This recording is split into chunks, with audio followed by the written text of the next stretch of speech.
Tonight on Texas News Channel, the Lost and Found Ministries making an impact. A severe flu season projected in Travis County. And we take a look back at some of our favorite stories from this semester. You're watching Texas News Channel, your leader for live local UT coverage.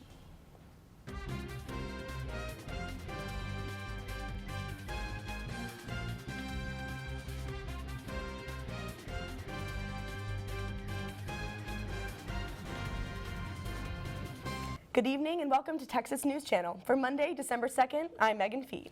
And I'm Cynthia Miranda. Thank you for joining us for our last show of the semester. The Lost and Found Ministries is a group that provides a hot meal and other necessary items to homeless people on the drag. I got to speak with the ministry about how their small group makes a large impact to the community. Take a look. On Mondays, Jason and Vanessa Everman drive 45 minutes from Dripping Springs to set up Lost and Found Ministries in a parking lot near Guadalupe and 25th Street. Jason is an organizer of the ministry. He says Lost and Found has been helping the homeless for over 8 years. We bring supplies, donations, a fresh meal with us, and that way we get to meet the physical need of people on the street right off the bat. His wife, Vanessa, says Lost and Found is different from other ministries because they try to build relationships with the people they help. I think that makes a big difference when you approach that as we're really coming to have a meal with our friends once a week, and that's kind of what we do. UT student Mustafa Salimi says he's been volunteering with the ministry for more than 2 years and says it's a good experience. You get to see the people you're helping, you get to know the people you're helping, so it gives more depth to the act. So, like if you're trying to do an act of kindness, it's that, but more depth to it. Lost and Found Ministries receives donations from the community. Jason Everman says in the future, the group hopes to become a nonprofit organization and have a building where they can help people. Cynthia Miranda, Texas News Channel. The City of Austin is planning to look at motels going up for sale within city limits to turn them into homeless shelters. This comes after City Council voted to buy the roadway in off I-35 near Old Torf Street to use as housing for the homeless. There are several factors the city will consider when looking at properties, including whether the building is in good condition and how close it is to health services and transit. A man was rushed to the hospital early Sunday morning after being stabbed in East Austin. The stabbing occurred on East Cesar Chavez Street when police and emergency medics responded to a call made just before 5 a.m. The victim, who is in his 20s, was found to have serious and potentially life-threatening injuries and was taken to a trauma center for treatment. Police have not released any information on a suspect. If you haven't gotten your flu shot this season, you may want to get vaccinated soon. Austin Travis County EMS says flu cases in Travis County have increased 100% each week for the last 2 weeks, with a recent spike in visit to doctors' offices, emergency rooms, and urgent care clinics this flu season. Austin EMS projects this year to be a severe one. Along with getting your flu shot every year, Austin EMS and Austin Public Health also urge you to prevent spreading the flu by washing your hands, avoid touching your face, and staying home if you are sick. UTPD is investigating a former procurement director after discovering irregularities in finances. Felix Alvarez served as the university's assistant vice president for procurement, business, and payment services until last April, and now serves in a similar role at the Austin Independent School District. The university's review is not yet publicly released, but according to the Texas Tribune's investigation into the review, Alvarez may have cost the university thousands through misuse of funds and resources by double-dipping into travel funds, misusing purchasing funds, and raffling off athletic tickets for personal gain. It is not yet known if AISD was aware of UT's investigation of Alvarez before hiring him as executive assistant of procurement for the district. A recent report by the Institute for Higher Education Policy placed UT among the majority of flagship universities that aren't affordable to low and middle income students. The report found that UT failed to meet the financial needs of both low and middle income students by several $1,000s. As part of the solution to this issue announced earlier this year, UT will begin to cover the tuition for families earning up to $65,000 and provide assistance to families earning between $65,000 and $125,000 in the next year. UT students scheduled to study abroad in Hong Kong for the spring 2020 semester are no longer allowed to. Late last month, the university suspended all programs due to the ongoing protests in Hong Kong. A letter sent to UT officials from the Global Engagement Office read, quote, "Our goal is to support the health, safety, and security for all international travelers." The university told students they will work with them to help find alternative places to study abroad. People for the Ethical Treatment of Animals, or commonly known as PETA, has given UT an A+ rating for their vegan options in campus dining halls. This is the first year UT has received the rating since PETA began ranking colleges. The rating was determined by menus, questionnaires, and student feedback. Trudy's Texas Star will remain closed for at least another week due to an accidental kitchen fire that occurred early last month. The restaurant, which has been open for 42 years, suffered roughly $100,000 in damages from the fire. The restaurant has been closed for 2 weeks so far and is already greatly missed by the customers.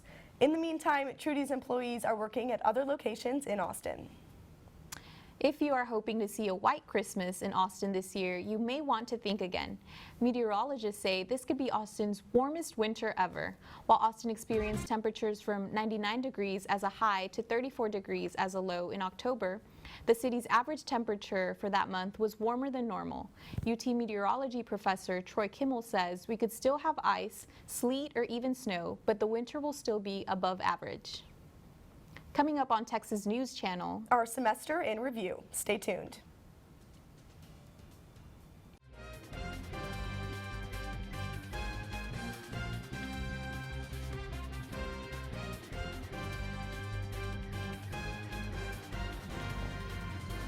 Well, Cynthia, as we're approaching the end of another semester here on the 40 Acres, I think we can both agree this has been a far from boring semester.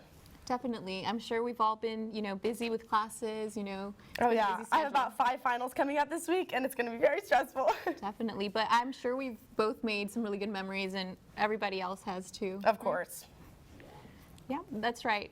Apart from finals and deadlines, there's no denying how eventful this semester has been for the TNC Newsroom too. To end the last edition of Texas News Channel, we wanted to showcase some of our favorite stories we covered this fall to remind you of the hard work our journalists do and our mission to provide the best local UT coverage. After 2 professors from the College of Liberal Arts were found guilty of sexual misconduct but were still employed by the university, students came together to protest outside of Provost Marie McInnes's office. Our reporter Alexa Sherry gave you a first-hand look of the protest and its organizers. Let's take a look. Around 20 students gathered outside the Executive Vice President and Provost's office at the second sit-in for student safety. Protester Eleanor Walter says students have been chanting all day in the tower, demanding that administrators fire the professors. I don't want my tuition money to be used to protect abusers. They shouldn't be teaching. They're making students unsafe.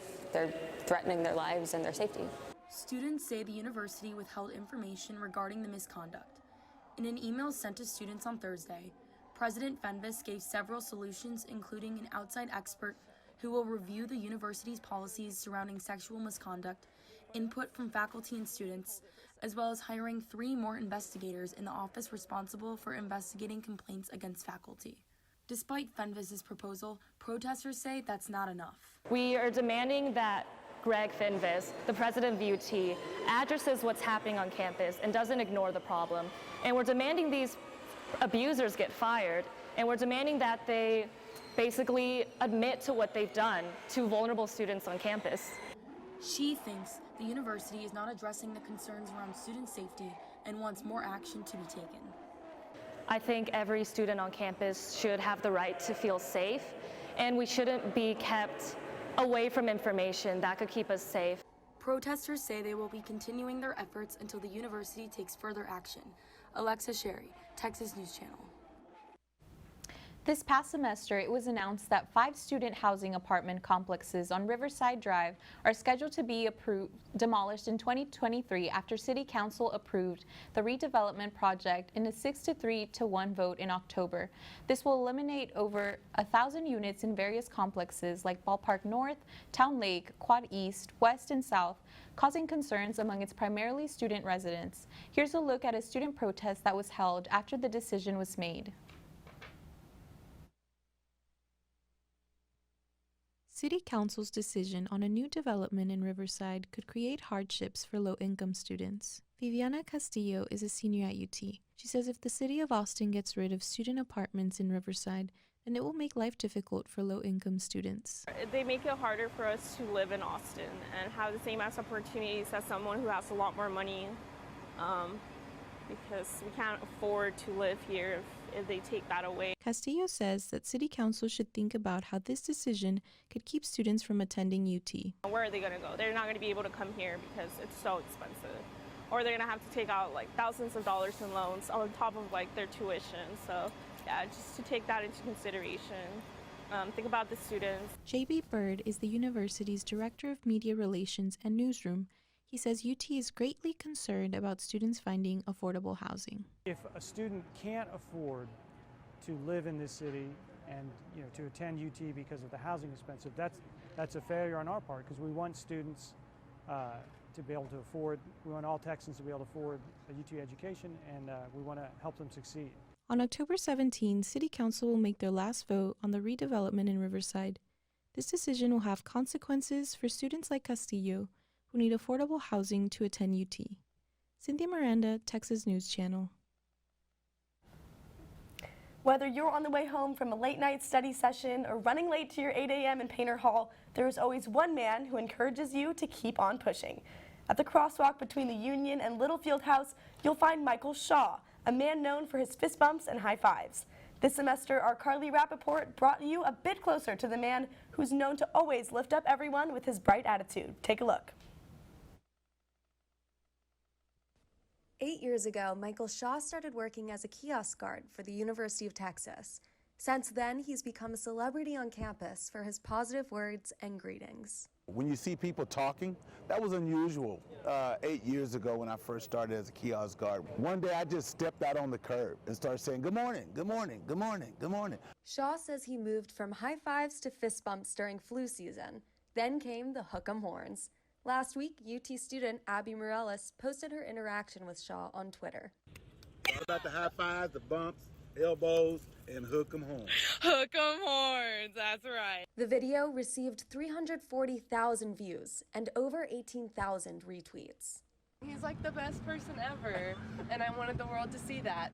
Michael Shaw has become a huge part of this community, with students knowing that they can always go to him for high fives, fist bumps, and a guaranteed smile on their face.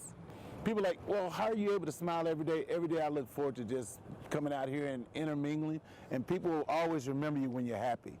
They never remember you when you're mad. So I try to stay happy all the time. The rewarding thing to me is the fact that I have a job, and the job is so full of people.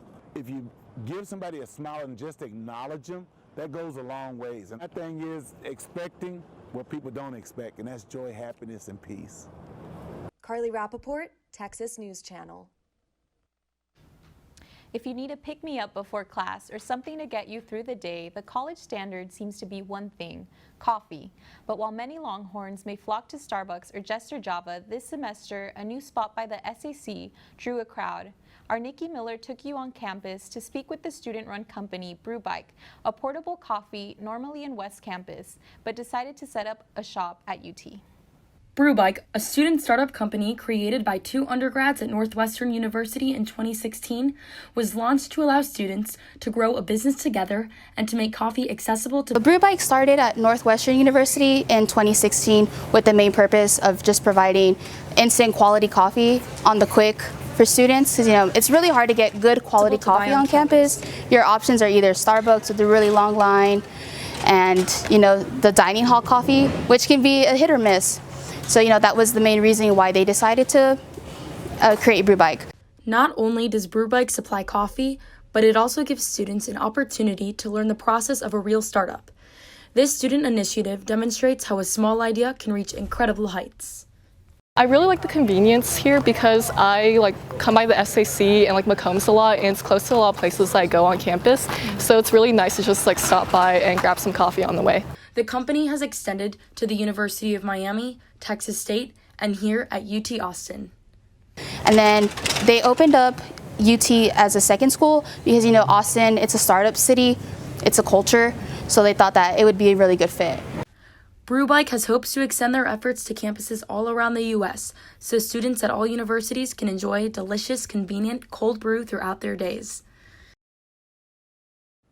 Well, Cynthia, it looks like it's been an amazing semester, not only here at TSTV, but all around campus. It definitely has been, and you know, the weather has also been changing recently.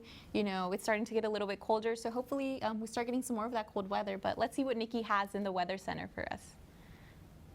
Thanks, Cynthia. We've been seeing some cold weather lately, but is warmer weather headed our way? Stay tuned to find out. Welcome back to Texas News Channel. Well, Longhorns, grab your sunglasses because we will be getting a lot of sun this week. Tonight, we will get clear skies with a low of 39. For Tuesday, we can expect to see sunny skies to continue with a high of 74 and low of 47. This will continue on into Wednesday, but you may see some more clouds in the sky. Thursday will remain partly cloudy with a high of 75 and low of 53. Friday, it will start to cool down a bit with high of 68 and low of 46. Saturday should look high of 68 and low of 51. Finally, Sunday, it will start to warm up again with a high of 74 and low of 58. That's it for me. Live from the Weather Center, I'm Nikki Miller. We'll be right back with sports. Welcome back. We now welcome in senior sports correspondent Robert Trevino. Robert, thank you for joining us. Thanks for having me on. So amidst the Thanksgiving holiday, Texas football was here. They finished off their season at home against 4-7 Texas Tech. Let's take a look at how the Longhorns sent off their senior class. So DKR, Texas Tech won the last two here. Jet Duffy filling in as the Texas Tech starting quarterback, going to find Keshawn Carter to open up the game for the Red Raiders. And so Roderick Thompson here, their lead back, going to extend the lead for the Red Raiders, 14-0. Texas Tech looking great early, but Sam Ellinger trying not to let senior day end with a loss. 10-yard scamper there for the touchdown, bringing the Horns to within 8 after a missed blocked extra point, Here we go. Next possession. That's the fourth-string running back to start the year, Daniel Young. He's in for the touchdown and the two-point conversion to even up the game. Finding Devin Duvernay does Ellinger. And Texas tying up the game 14. Next possession. Duffy is going to find Eric Ezukanma. He's going to score. Texas Tech back up on top. But Ellinger would not be denied the very next possession. One play, 75 yards, finds Devin Duvernay across the middle for the score. That would be the spark that the Longhorns needed. They led at the half, 28-21. And in the third quarter, he's going to throw a beauty, does Ellinger, to Jake Smith right over his back shoulder. The freshman wide receiver coming alive this season. Texas Tech, Sir Roderick Thompson fumbles the ball away, and that's Tavondre Sweat going to recover for the Longhorns. Their second turnover recovered of the day, and Texas not needing much more. Roshan Johnson, a microcosm of the season for the Longhorns, started as the backup quarterback, here as the running back. Texas wins. Well, Robert, thank you so much for joining us. We'll be right back with your entertainment news. Welcome back to Texas News Channel. I'm Alexa Sherry. Well, Longhorns, one former boy band member made some midnight memories yesterday. Liam Payne from One Direction had to be held back by bystanders after he was reportedly jumped on by 3 bouncers outside a bar in Texas. The former One Direction singer took to an Instagram and said, "3 of your bouncers just jumped me for no reason whilst I was grabbing my ID. I took pics and look forward to seeing you in court." He has since deleted the story post. This past Sunday, former social media influencer Olivia Jade posted a new video on her YouTube after 8 months of being silent. Having over 1.9 million subscribers, Jade said she is legally not allowed to speak about the indictment of her parents, Full House star Lori Loughlin and Massimo Giannulli, for their alleged bribery to the University of Southern California to help their daughters get accepted to the university. Jade said she is excited to start filming again and has missed her viewers. At the end of the video, Jade says, "Thank you for watching. I'll see you soon." Pete Davidson has performed a number of comedy shows around the country, but his fans will be facing a big price tag. The Saturday Night Live star requires his fans to sign a non-disclosure agreement, demanding they not speak about the show in any form. Fans said the agreement threatens $1 million fines if the singer gives any interviews, opinions, or critiques about the show, including blogs, Twitter, Facebook, and Instagram. Frozen 2 made Thanksgiving history last weekend in North America. The movie, directed by Jennifer Lee and Chris Buck, is skating towards the $1 billion mark after finishing Sunday with a global total of $738.6 million. Disney's 2019 titles are nearing the $10 billion mark, with Star Wars: The Rise of Skywalker set to release December 20th. That's it for me. I'm Alexa Sherry. Back to you. Thanks, Alexa, and thank you for tuning in. You can follow us on Twitter and Instagram at Texas News TSTV. If you have a news tip, you can reach us on all socials or email news to news@texasstudenttv.com. You can catch Good Morning Texas Wednesdays at 7 a.m. and Tower Talks Wednesdays at 6 p.m. I'm Cynthia Miranda. And I'm Megan Fee. From all of us here at TNC, good night, and we will be back next semester.